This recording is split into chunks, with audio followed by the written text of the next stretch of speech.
Australia ইংল্যান্ডের মধ্যকার test series the Ashes শুরু হতে এখনো বাকি ৩ মাসেরও অধিক সময়। তবে ইতিমধ্যেই শুরু হয়েছে জল্পনা কল্পনা। দুই দেশের ক্রিকেটারদের মধ্যেও চলছে কথার লড়াই, আবার কেউ কেউ করছেন ভবিষ্যৎবাণীও। এবার অস্ট্রেলিয়ান কিংবদন্তি রিকি পন্টিংও যোগ দিলেন তাতে।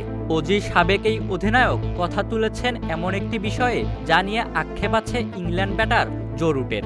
কারণ টেস্ট ক্রিকেটে ৩৯ শতকের মালিক রুটের অস্ট্রেলিয়ার মাটিতে নেই কোনো সেঞ্চুরি। জো রুট টেস্ট ক্রিকেটে ৩৯টি সেঞ্চুরি সহ ১৩,০০০-এর অধিক রান করেছেন, কিন্তু অস্ট্রেলিয়ায় তিনি ৯টি হাফ সেঞ্চুরি করলেও পাননি একটিও সেঞ্চুরির দেখা। রুট সর্বোচ্চ ৮৯ রানের ইনিংস খেলেছিলেন ২০২১ সালে ব্রিসবেনে। অস্ট্রেলিয়ায় এ পর্যন্ত ১৪ ম্যাচে ৩৫ গড়ে ৮৯২ রান করেছেন ইংলিশ এই ব্যাটার।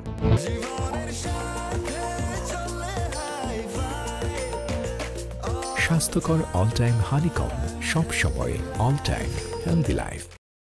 অস্ট্রেলিয়ায় কোনো সেঞ্চুরি না পাওয়ার কারণে অনেকে রুটকে স্মিথ কিংবা বিরাট কোহলির থেকে পিছিয়ে রাখেন, তবে পন্টিং এমনটা মনে করেন না।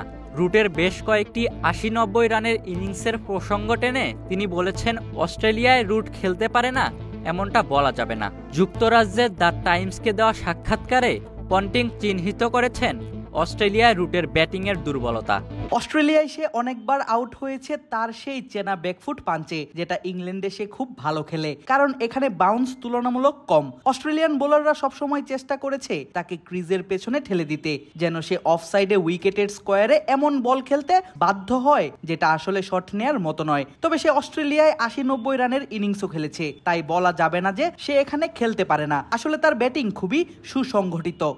পন্টিং জানিয়েছেন তিনি খেলোয়াড় মূল্যায়ন করেন ধারাবাহিক ফর্ম ধরে রাখা দেখে, যা গত ৫ বছর ধরেই করছেন জো রুট। বিষয়টি দুর্দান্ত লেগেছে পন্টিংয়ের কাছে। গত ৫ বছরে সে যা করেছে তা সত্যি অসাধারণ। তার রানগুলো দেখুন, তার ঝুলিতে আছে ১৩,৫০০ রান। আমি খেলোয়াড়দের মূল্যায়ন করি এভাবে, কতদিন তারা নিজেদের সেরা ফর্ম ধরে রাখতে পারে।